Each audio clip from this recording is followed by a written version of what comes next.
were bụrụ nkwa anyị kwere nnọọ si n'ọwa nlachi nnọọ anyị ga-abanyezi ugbo wetazie elu ihe gbasara ihe ojiji na ya were bụrụ ya mana dịka anyị na-akpọ ihe ojiji nnọọ na-agbatụ aka na gbasara ihe ojiji ya bụ ka esi eji ngwa mee nnọọ nwaanyị elie n'ọfụma nnọọ jikere ọfụma mana mgbe ụfọdụ kwado na-achọ igwu unu bụ na mgbe ụfọdụ ọ bụghị nnọọ mgbe ị gara nnọọ gee ihe akwa oke ego gee ihe akwa nnọọ nke ahụ bụ nnọọ ma erekwe ihe nde naira erekwe ya ere ya ọtụtụ nnukwute ego nnọọ ma nke ahụ awụrụ ya nnọọ ma fashion ojiji bụ nnọọ otu isi chịkọta ya ọnụ bịa na the color ya bụ nke ahụ ndị oyibo na-akpọ color combination nke a na-adịkwa very important sometimes because mgbe ụfọdụ ị ga-afụ mmadụ ebe sitere n'elu ya ele gị yelo n'elu bedekwe n'ụkwụ ala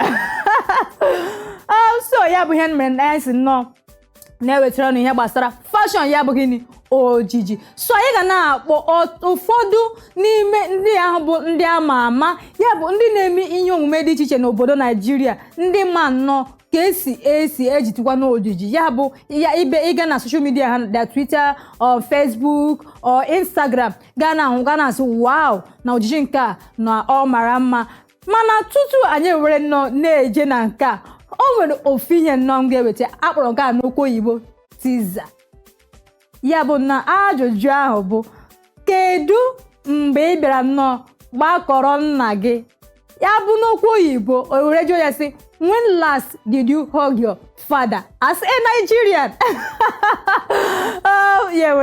were bụrụ ya echefula nnọọ ebe na ịma ebe ị ga-ewetara anyị ọsịsa gị ma ọ ga-abụ nnọọ n'isoro n'ime ihe nke a na-eme n'ịgazi n'iru dịka anyị si na-ekwu gbasara ihe gbasara ojiji ya bụ ngwa ya were bụrụ nke emechapụ were bụrụ Lagos Fashion Fair 2019 anyị ga-abịa igbo agosi unu ụfọdụ ihe ndị nke mere nnọọ mmadụ otu the models nnọọ si nnọọ jee dị ije were bụzie m onwe m na-aghara gị so ya wee bụrụ ya ojiji so mgbe ga-akpọpụtasị ụmụ agbọghọ ndị a na ụmụ okoro ndị a na steji ya bụ n'ọgbọ ọ bụ ka egosi n'ihi na mgbe ha na-apụtasị na ị ga-afụ ọtụtụ ndị mmadụ were ihe ekwentị ha na-asechasị ihe ha na-eme ebe a mbụ gị ka ha wow so taa ka na-esi eyi ihe a taa ka esi eyi ihe a ga-ewerezie nnọọ gakwa nke ya so anyị ga-agazi ugbu a nnọọ ka unu fụzie otu Lagos Fashion Fair nsi nnọọ were jee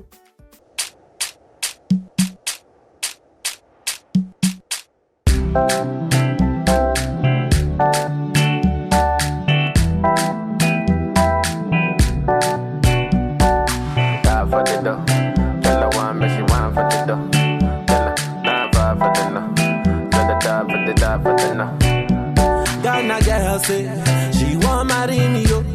I hope say she sabi kuku wache. Hope your love go sweet past the sheet up.